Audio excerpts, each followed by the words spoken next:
Good afternoon. Welcome to Red Hen's Reading and Conversation series. We thought that during this time when people were spending so much time at home, that it'd be fun to have a roundtable kind of conversation where we could talk with some of our amazing authors. These authors have books that are pubbing this spring. They're doing virtual book tours. They're doing a lot of social media. And they've got amazing reviews that they're going to tell you about, and all kinds of media happening with their books. So the three authors we have with us today are Ellen Meeropol, Kristen Millares Young, and we've got everybody here, Deborah Lott. So we're going to get to talk with all three of these authors. Each of them are going to tell you a little bit about their books that they've got, and they're also going to read to you a little bit from their books. So we're going to start with Ellen Meeropol. Ellen, you want to read a little bit and introduce yourself a little bit? Okay, I'd love to, Kate. My name is Ellen Meeropol, and my new novel is Her Sister's Tattoo. Her Sister's Tattoo is a story of political activism and its consequences over 3 generations. The story begins on a hot August day in 1968. Rosa and Esther are marching through downtown Detroit, protesting the war in Vietnam with thousands of others. At the rally, they hear a rumor that mounted police are beating protesters a few blocks away from the rally site. They go to try to stop the violence. Instead, they end up causing serious injury to a police officer. I'm going to read a short scene that takes place right after the protest. The sisters have returned to Esther's apartment to watch the evening news, and so that Esther can nurse her baby. Rosa and Esther sat thigh to thigh in front of the television. Molly nursed, Esther ate. The cat jumped onto Rosa's lap and licked her sandwich, untouched on the arm of the sofa. A young anchorman with outsized ears orchestrated the network coverage of the demonstration. Film clips of speeches alternated with footage of confrontations between demonstrators and the police. Protesters thrust V-fingered peace signs out the half-open windows of the jail-bound buses. "We shouldn't have split early," Rosa said. She imagined herself leading chants from the front of the bus, talking to reporters, convincing ordinary citizens watching TV that the war was wrong.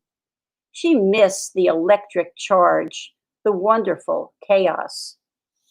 "I'm glad we did," Esther said. "What if we'd been busted?" "Shush," Rosa pointed to the screen. Paramedics ran with a stretcher toward an ambulance. Lights flashed. An injured police officer, blanket tucked up to his chin. A close-up of his helmet hooked on the IV pole, bumping up against the saline bottle. Someone led a horse away. The reporter continued. On Grand River Avenue, demonstrators attacked mounted police officers. Officer Martin Steele lost control of his horse and was thrown. The officer is in serious condition at City Hospital with a spinal cord injury. Demonstrators attacked the cops? Rosie yelled at the television set. What about cops cracking heads? She picked up her sandwich, looked at it, put it down again. The anchorman introduced a wire service photographer. We bring you an exclusive interview to shed some light on the tragic consequences of today's street fight. Street fight? Rosa grabbed 2 fistfuls of her hair. They were beating up unarmed people. Did you see anyone taking photos? Esther asked, switching Molly to the other breast. Shush. I was at lunch when a skirmish developed between mounted police and demonstrators, the photographer said. I noticed 2 curly-haired young women, a redhead and a brunette, acting furtive. When they threw rocks, My camera was ready. Furtive? Esther asked. They weren't rocks, Rosa muttered. His photograph filled Jake and Esther's 15-inch television screen. Two young women with pale oval faces and electric hair. One with eyes squeezed closed, each with one arm extended, fingers splayed, frozen in the act of letting go. Neither sister spoke. Local coverage transitioned to international news.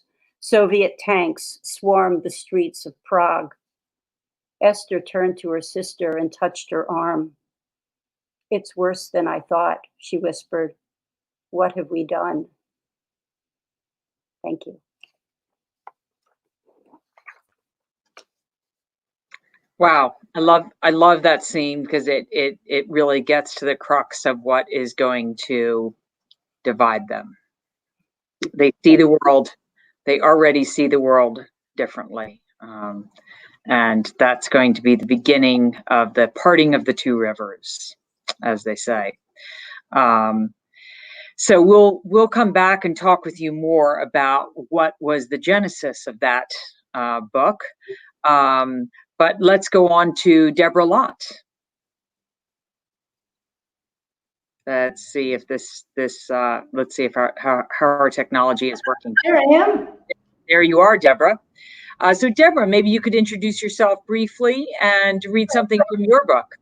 Great. So I'm Deborah Lott. My book, Don't Go Crazy Without Me, is a coming of age story. It's about growing up in a nutty Jewish family in a very Gentile, isolated Southern California suburb under the dominant influence of my father, who was eccentric and fun-loving and erotic and hypochondriacal. And it's also about the way our childhoods continue to resonate in our adult lives. So there are interludes of my current life interspersed with the coming of age story. And I'm going to read the very beginning of the book, which is a prologue, which takes place in the present day at the UCLA Neuropsychiatric Institute. The three psychiatrists and I sit at the conference room table writing trauma case studies. As a professional writer in the room, my job is to smooth out the prose, prune the jargon. We're writing about children to whom awful, sometimes unspeakable things happened. The psychiatrist would say these case histories are factual, but I know they are stories, and like all stories, have inciting events, climaxes, and resolutions. Readers long for epiphanies and revelations, redemption, and happy endings. But shift a few words or reorder paragraphs, and epiphanies evaporate. Redemption erodes to reveal darker currents. As I write these children's stories, I wonder which of them will grow up to be memoirists like me, compelled to put down their own versions. I also can't help but think about my own story and all the various ways I could skew it and what I will inevitably leave out. I can't help but wonder why I feel so compelled to tell it, as if I could still get it right, as if I could fix my childhood firmly in the past and not feel haunted by it, as if I could achieve clarity. But the truth is, I don't want only clarity. I also want to slow down and relive the best glimmering moments, to wash the terror out of the bad parts, to get it all back, only better this time, to feel some kind of pure love again. What I can't tell the psychiatrist is that down the hall from this room lies another room that holds a critical piece of my own story. Though it's a cliche that people go into this field because of less than idyllic upbringings, these clinicians never talk about their own histories, at least not here, and not to me. I am the one who knows she is passing. The renowned head of the center, a brilliant, charismatic man in his 60s, leads the discussion. Strict hierarchies are observed in medicine, still largely patriarchal hierarchies. His colleagues defer to him. I try to appear as if I'm deferring to all of them. The doctors in this room identify with the doctors in these case studies. the protagonists of these stories. I identify with the children, with an empathy that feels a little too raw. Did you hear what the child actually said, I think? And isn't this therapist sounding awfully preachy? And yes, but, and what if? Are you sure the emperor's wearing clothes? Because I can't stop seeing his nakedness. I repeatedly interrogate these experts' basic assumptions. In much of my life, I have become the interrogator of basic assumptions. The director shouting over his colleagues now, using his clout to shut down some minor controversy. Does my ire rise because he reminds me of my father? I'm overly sensitive to markers of blinding paternalistic narcissism. I'm simultaneously attracted to and allergic to them. I try to hide my allergy because it can get in the way of my deference, but it's too late. I've been caught rolling my eyes again. I look down at my notepad, write furiously, nod. Do these doctors see the signs of my childhood history in my incessant interrogations and what they call my provocative questions? Can they feel my reflexive skepticism at war with my hunger to believe? Can they perceive all the ways my past reverberates in this room?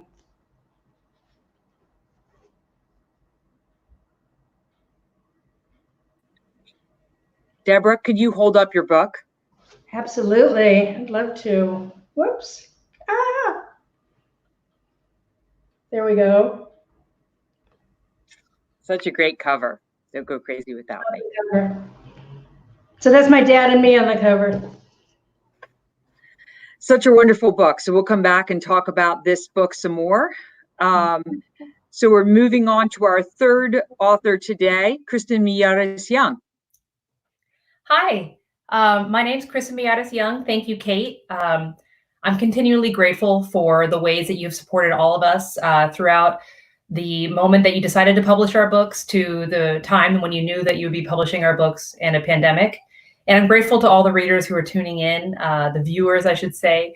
I hope you do get a chance to read this novel, Subduction, which is about an anthropologist who goes to the Macaw Nation, which is a sovereign nation based in Nia Bay, Washington, the northwest tip of the lower 48. And she goes bringing her damage. She is escaping the end of her marriage, which you will soon hear about what caused that betrayal. And she is at this moment in time, just trying to figure out her life and to salvage her own idea of herself. So I'll read a bit from the very beginning pages. The shore pulled away. Froth churned from its feet to hers. The engine hummed through her bones. From the aft deck, Claudia looked back toward the city they made home. She searched the skyline for places they had been happy. The top of the Ferris wheel, the Space Needle, a waterfront park, until her westward passage split the horizon into expanses of gray, demarcated into sea and sky by hue alone. Puget Sound opened in fathoms below the ferry. Now, Claudia left town without saying her goodbyes. Seattle was a small world. The movers must have swarmed her house to clear out Andrew's belongings in the space of just one morning. The neighbors would have seen. What had they seen? She couldn't bring herself to ask whether her sister had been on site to supervise, and Claudia hid her phone in case people felt like sending unsolicited glimpses of Maria, practicing what to take, enacting wifeliness, slipping Andrew a kiss for courage as the first box was loaded.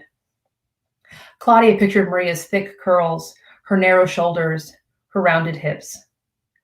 Birthing hips. The broadcaster's voice echoed through the loudspeakers of the ferry, cautioning passengers about unknown items and suspicious activity. It was cowardly of Andrew to deliver the news via an interlocutor, a piece of paper, a decree. Worse still, Maria. Did they think she would handle it poorly in person? That she was dangerous?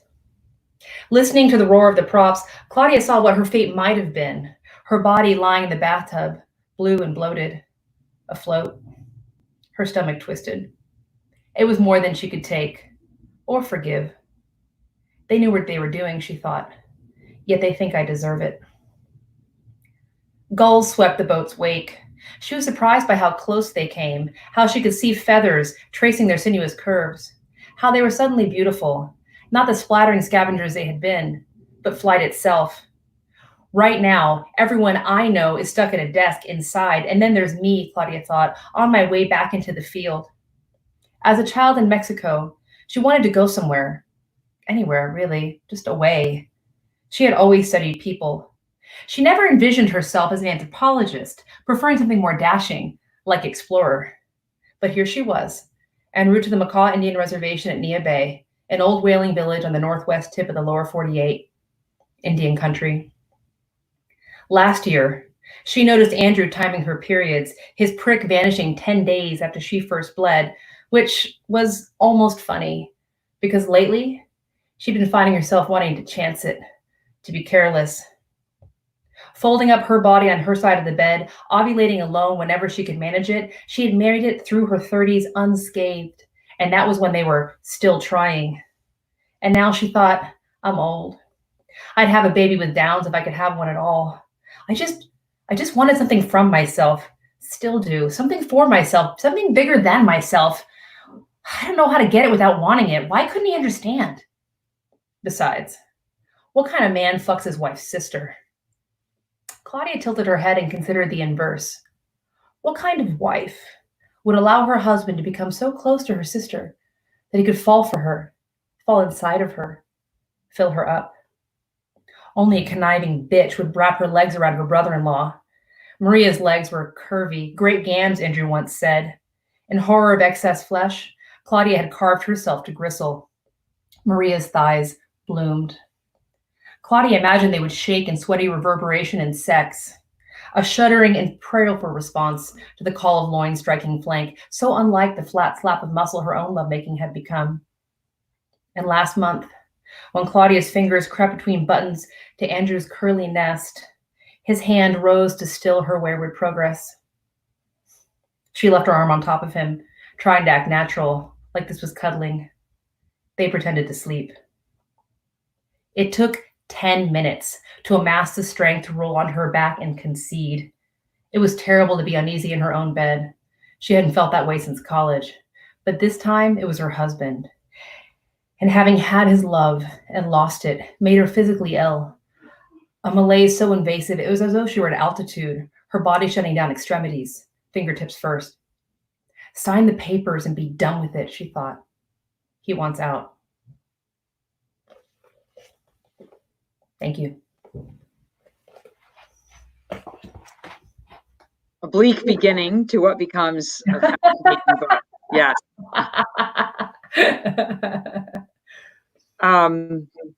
Well, it's great here to be with the three of you. So Ellen, let's talk a little bit about your book. This is your fourth book with Red Hen. So clearly you like us, or I do. I like you. A little bit crazy. So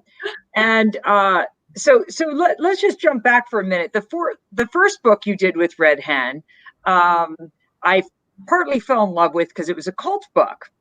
And one thing that I have in common with Deborah is that I too had a crazy childhood. And I fell in love with the cult book, and then we just kept on hanging in there together. But this book really seems very much like the book you were very much born to write. It's definitely got a lot of your life / family history woven into this book. A lot of the bigger issues that you've obviously been in conversation with all of your life, and that you've been wrestling with, talking with your husband about. So tell us a little bit about that, and also tell us about some of the great media coverage you've been getting for this book. Well, I think that the media piece I love the most is an essay in LitHub, I think published on April 9th, that really explores what you're talking about, explores the family legacy and how that informs this novel. So my husband is the younger son of Ethel and Julius Rosenberg. And when he was 3 years old, his parents were arrested. When he was 6, they were executed. If Her Sister's Tattoo can be seen as a sister story, you can understand the Rosenberg case as a sibling story as well, because Ethel, who was put to death, was sent there essentially by her beloved younger brother, David Greenglass, who later admitted on 60 Minutes that he had perjured himself, that he had lied in order to save his own family, his wife and children. So I guess it's not that surprising that I would be a bit obsessed with the idea of siblings who are once very, very close and then are divided by their political passions, or at least about their choices of how to negotiate a really impossible political choice. LitHub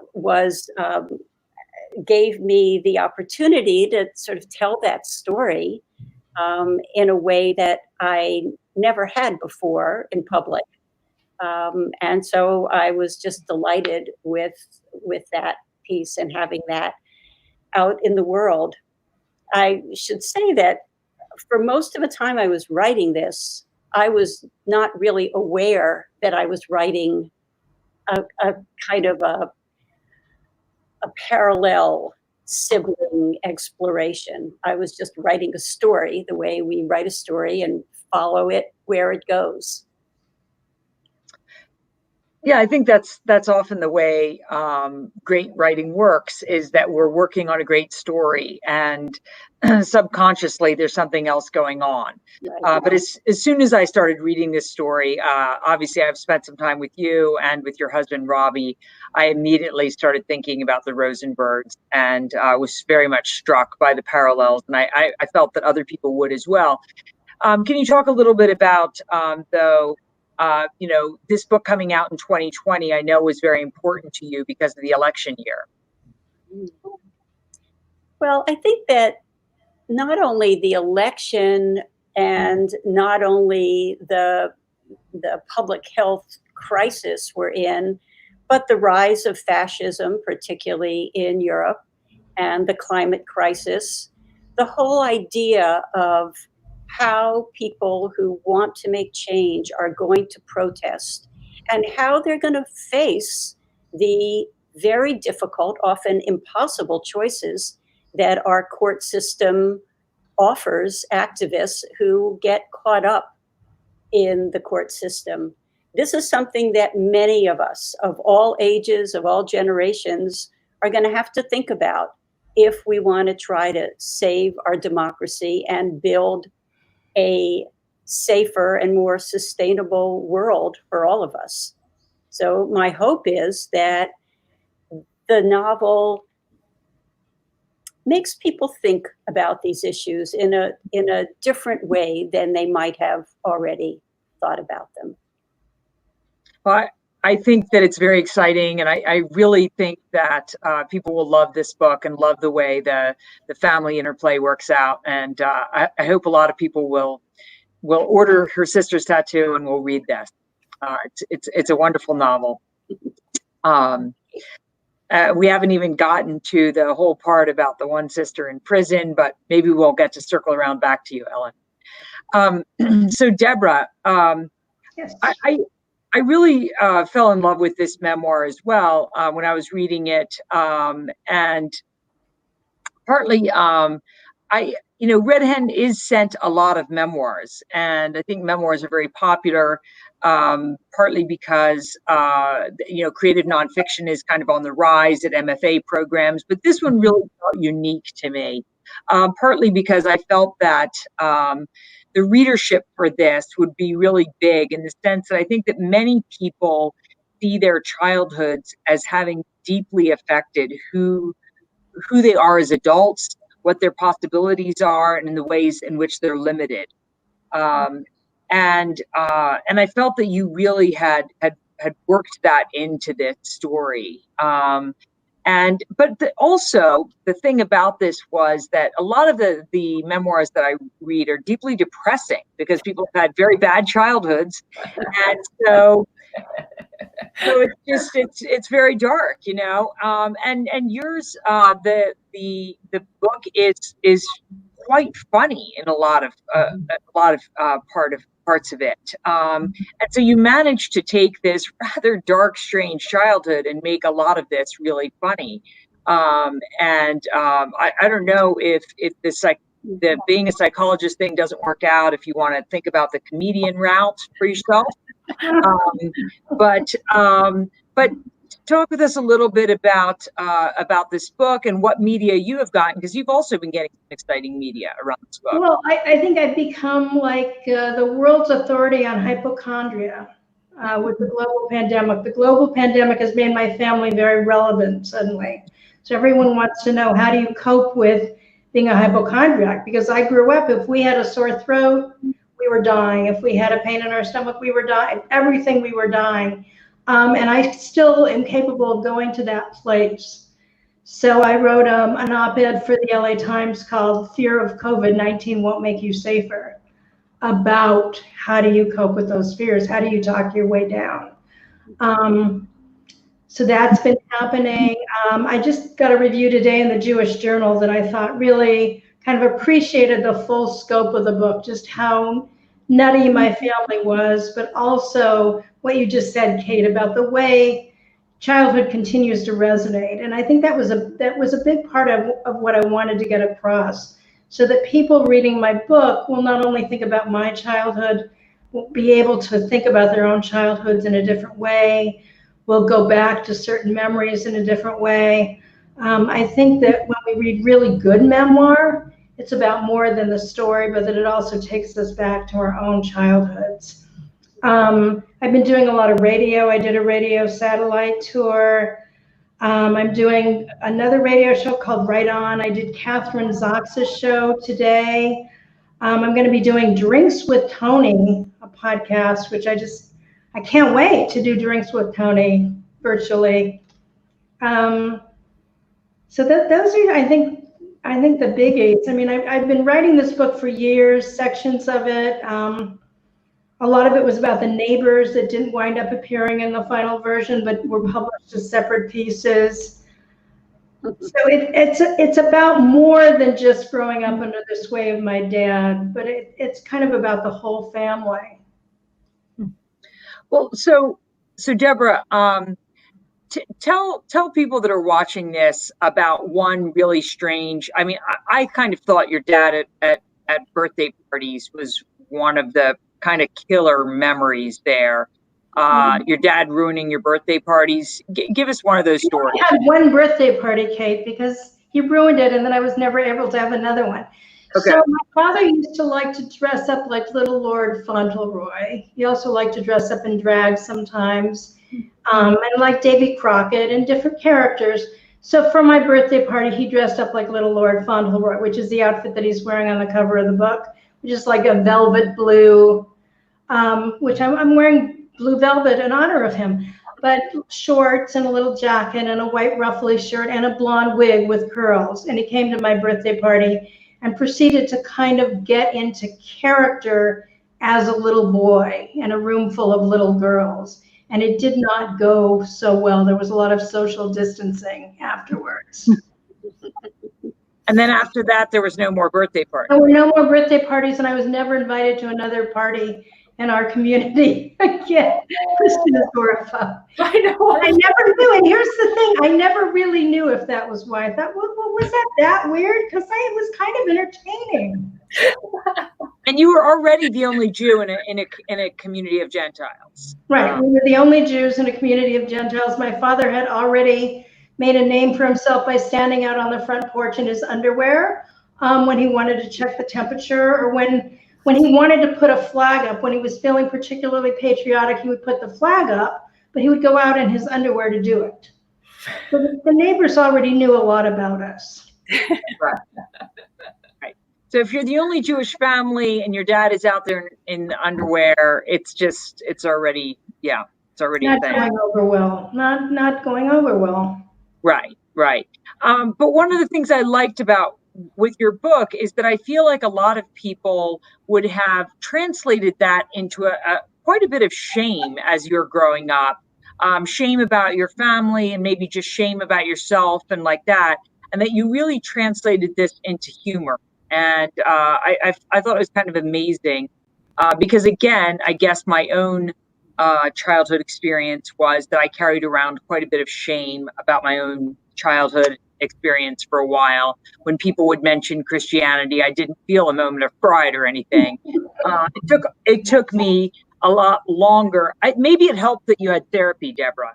Well, I had a lot of therapy, but here's the thing about my childhood. There was always humor. Like my father, even at his nuttiest, before he went completely psychotic, which is part of what happens in the book, is that he has a psychotic break. But up until that point, he always had a sense of humor about how crazy we were. There was always a lot of laughter about these. I mean, he was having a great time at my birthday party. I was having fun up to a point, and then it went too far. Right.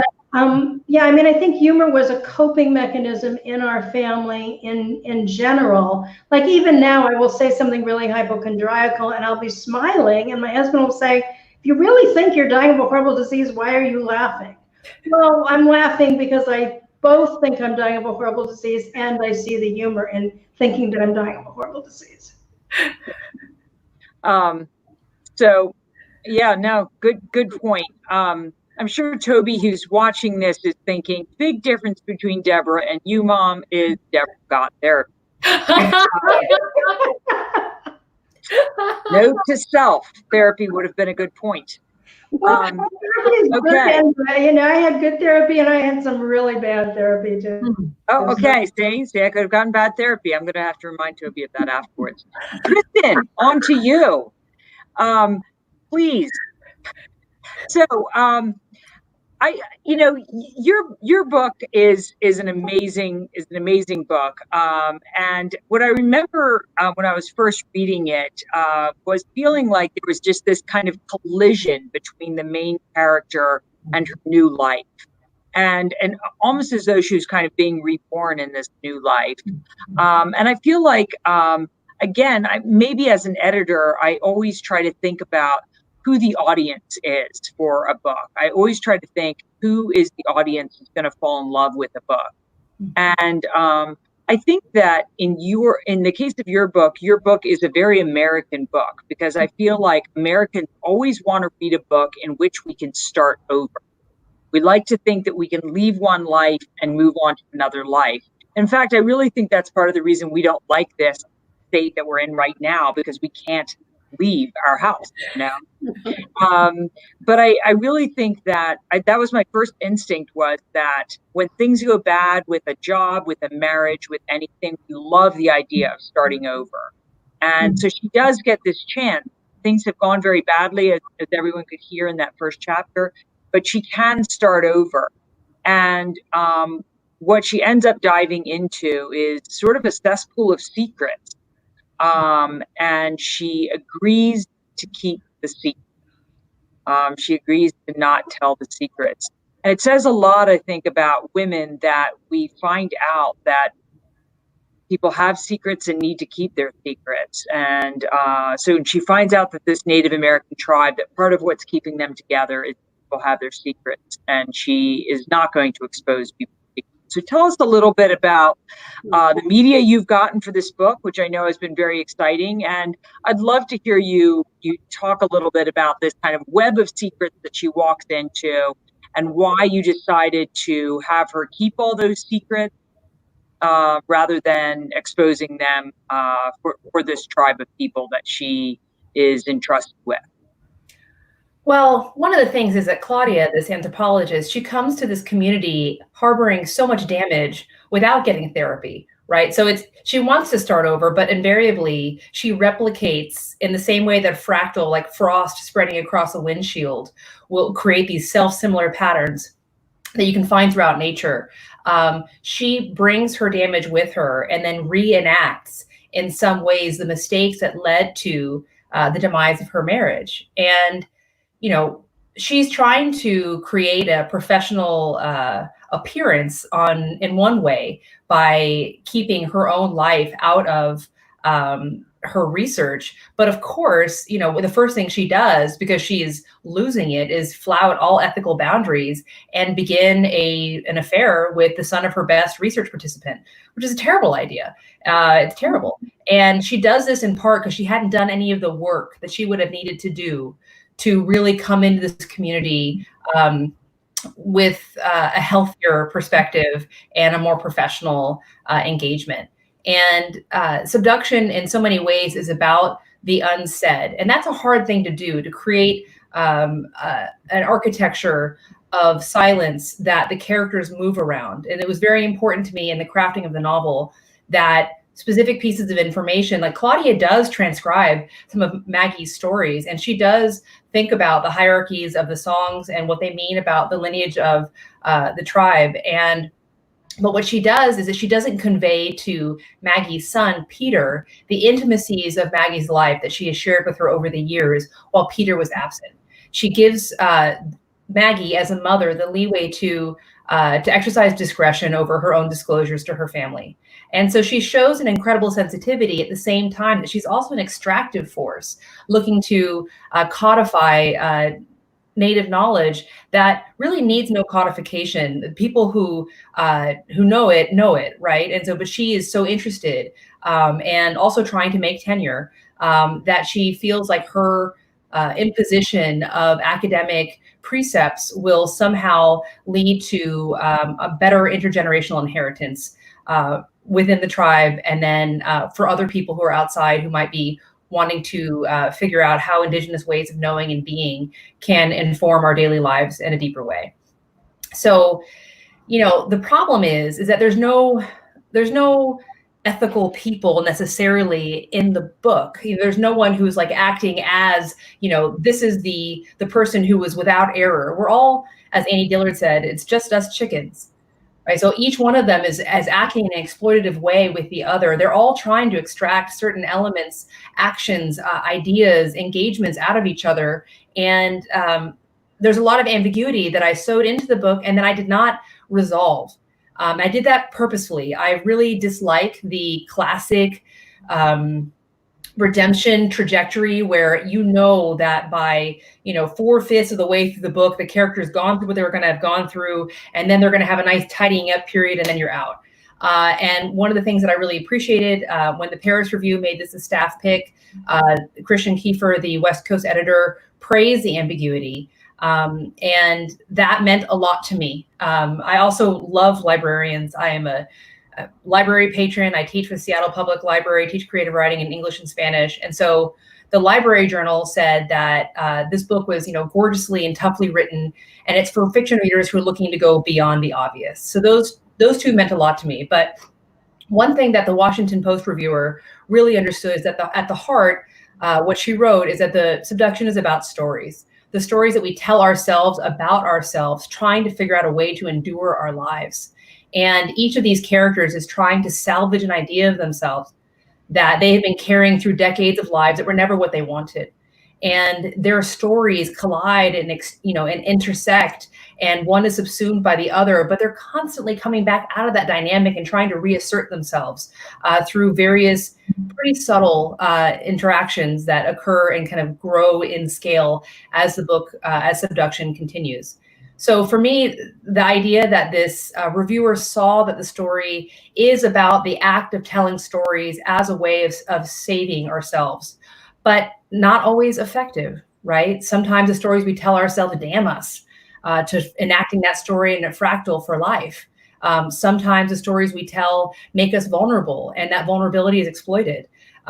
One thing that I have found, I think that I've shown through the book, is that these characters have so much unsaid that acts as this furniture that takes up all the space in their lives, and they barely have any room to edge around that in the houses of their minds. And it just never having done the work means that they're never able to escape that which they have tried to flee. And to the extent that the book can be an examination of the ways that we entrap ourselves through these narratives, I think it will be successful with readers who may themselves have some things they're not disclosing. I like that. I like that. Well, thank you so much for giving us that. I definitely think that readers will love this book. All three of these books people should be ordering and buying. All of these books are available through Ingram's. They're available through Red Hen's site. So I wanted to say also, I wanted to see if each of you could tell me what you have coming up in terms of your book. Ellen, maybe we could start with you. I'm doing a series. My book was published on April 7th, and all of my March, April, and May events have been canceled, of course, the in-person ones. So I'm substituting a series of Zoom house parties in communities around the country. I mean, I know that Zoom, you don't need to be in a geographic community, but by doing it this way, I'm gathering people who know each other in each of these places. So it's more like a virtual living room. It's more like a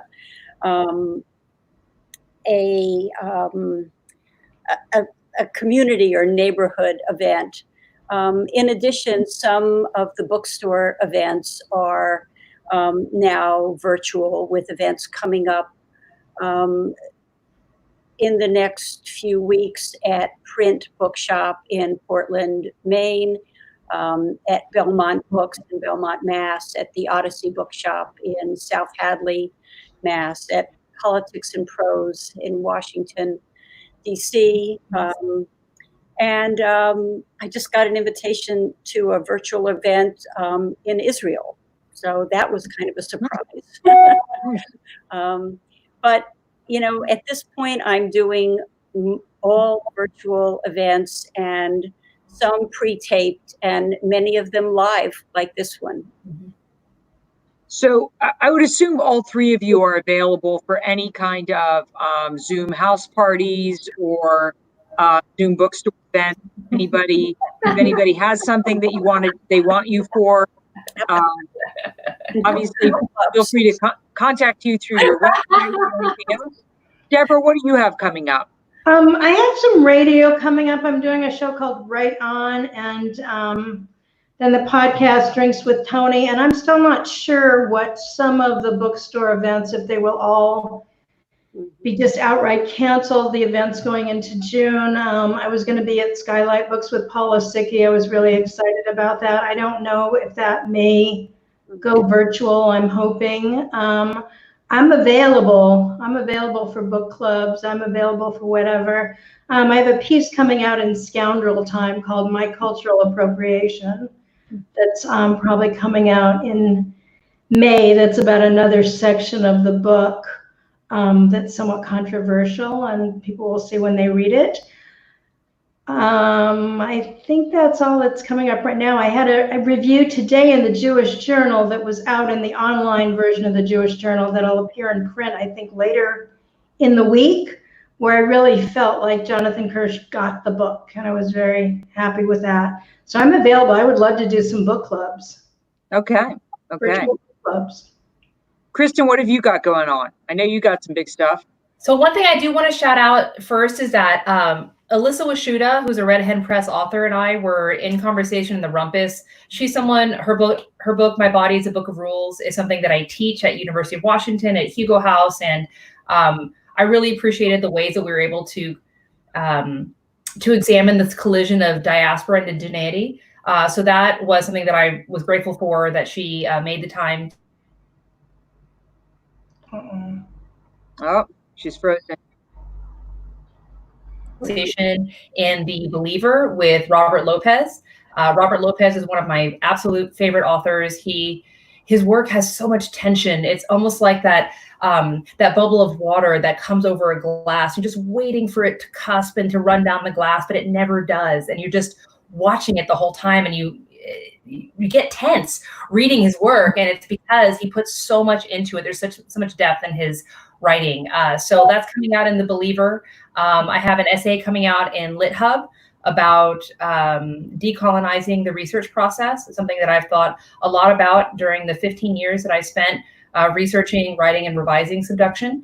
It has been during a process of intense production journalistically for me. I'm an investigative reporter. I'm a book critic for the and an essayist. So I've been doing a lot of other things, but really spending so many years on this one book. It's been wonderful to talk about the process of bringing it forth and the kind of reckonings that it created for me. So with The Believer, the conversation, there's also going to be a conversation coming out in the Los Angeles Review of Books with Shunya Pai, who's a former poet laureate of Redmond, and actually herself has a book that just came out on Entre Rios Press called Enso.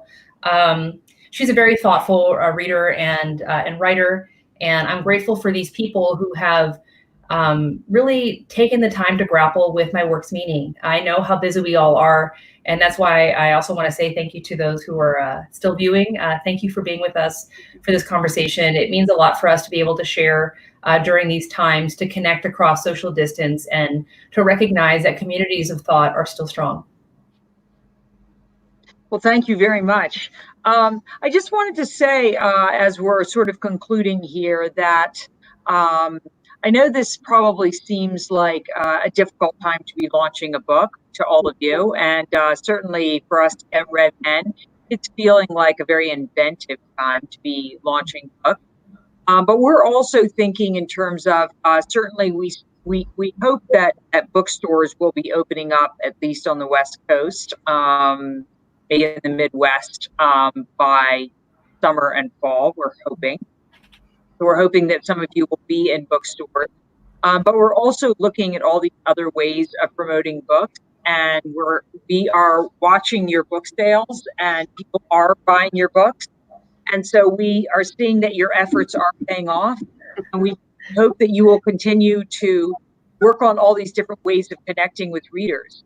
I also just wanted to say this to each of you, that I think that each of you have a real message with your book that is important in 2020.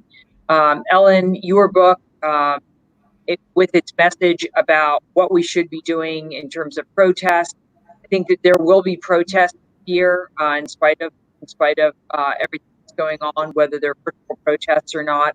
I don't know. Is very important. Deborah, I think all of your conversation in your book about families and the way we interact with families will continue to be important. Kristen, of course, all of your conversations about Native Americans and the way Native Americans have historically been treated in this country, I think will continue to be important. So all of these very important conversations, I hope you will all continue to get the word out there about your books, because these conversations are continue to be very important. And not only that, but all of your books are really great reading. And so I hope that everybody who's watching this will get out there and just enjoy your books, because even on a non-educational level, your books are all fantastic reading. And I'm very excited to have all of you guys here today in conversation. So I wanted to see if any of you had anything else that you wanted to make sure you added, that you wanted to make sure our audiences know. I just wanted to say that in terms of this whole issue of the current time and the upcoming election, part of what really saves me in my book as a teenager is becoming involved in Robert F. Kennedy's presidential campaign as a volunteer. And I just can't stress enough how important it is to get into the world and engage on a larger sociopolitical level. That's really what saves all of us from our family sometimes, right? Yeah. Is getting out there and making a difference. Yes, absolutely. Yeah, believing we can make a difference. Yes, absolutely. Yeah, whenever I hear people say, he's just going to get reelected, there's nothing we can do about it, I just think, no. There is something we can do about it.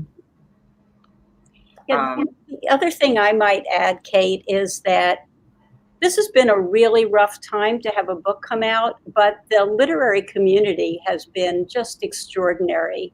The way that authors have been helping each other, that authors have been promoting other authors' books, the way in which people have all been trying to bring us together to celebrate the importance of books in a time when, you know, other things might feel more important. So I think it's been an incredible period for literary citizenship and for us to all work together to tell our stories. Yeah, I agree with you. I think it's been amazing how the outreach between independent bookstores and presses, that thread has been kept strong. We want to make sure that bookstores survive and make it through this.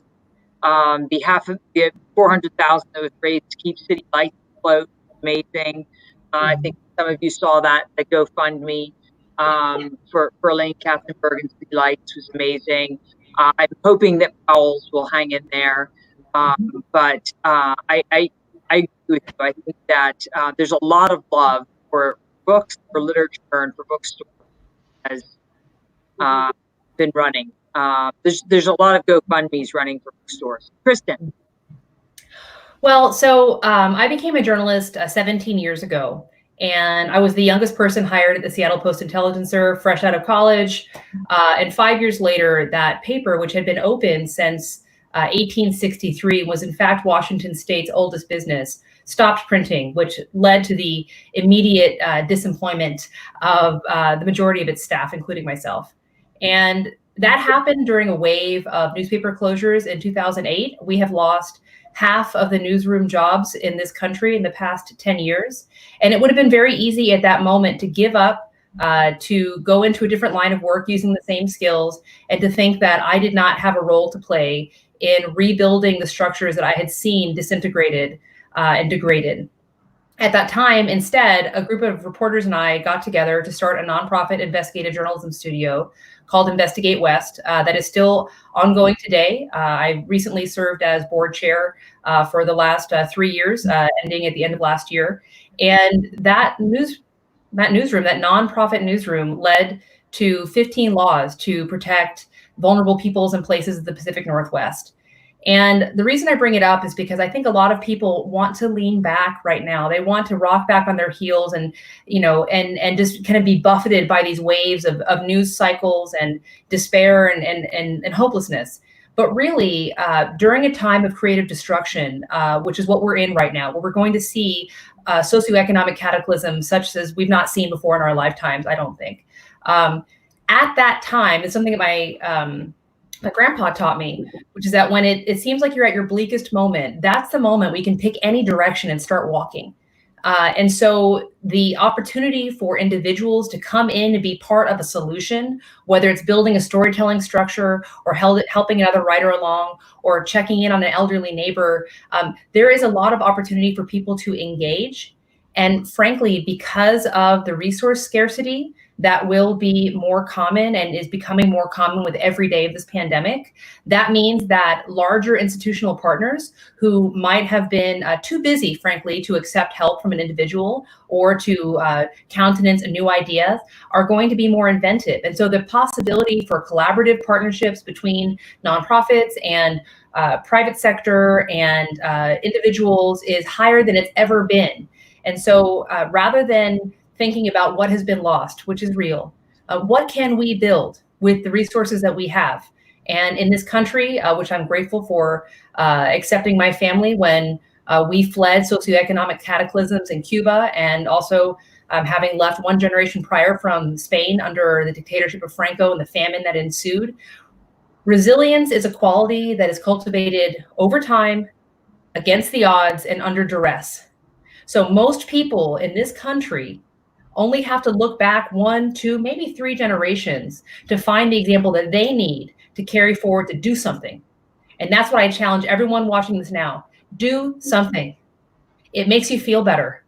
And in the end, you'll know that you did what you could. And when Others ask you, what happened? What did you do during this period? You can reflect and realize that you played your part. And that could be as something as simple as reading a book and reflecting on what it means and carrying those reflections into your daily life. It can also mean bridging social distance intentionally through the act of phoning a neighbor, and it can also mean contributing to places, nonprofits like Red Hen Press. It can mean so many things, but action is the best antidote to despair. So I encourage you to take action. Well, on that note, I will just say that at Red Hen, when we try to think back to times when we were really desperate and or poor, we only have to look back 25 years, 20 years, 15 years, 10 years, and there we are to back when we were not on the Red Hen payroll, just working away. So let me just say that Mark and I, the reason we were able to start Red Hen was because we had been lived in complete poverty as teenagers, had been off and on living in our car, and we were ready for this kind of craziness of starting a nonprofit. And it's been an adventure. It's been amazing. This is a big adventure this year. And yes, we welcome all support, all great ideas for how to build Red Hen during this time. Thank you all so much for being part of this amazing show. Thank you three. You guys are amazing writers. Please hold up your books. Please buy books. Please continue to watch the show every week. We're going to continue to have amazing writers just like these three. And thank you all so much for being with us. I look forward to seeing your beautiful faces again. Thank you so much. Thank you, Kate. Thank you, Kate. Bye-bye. Bye.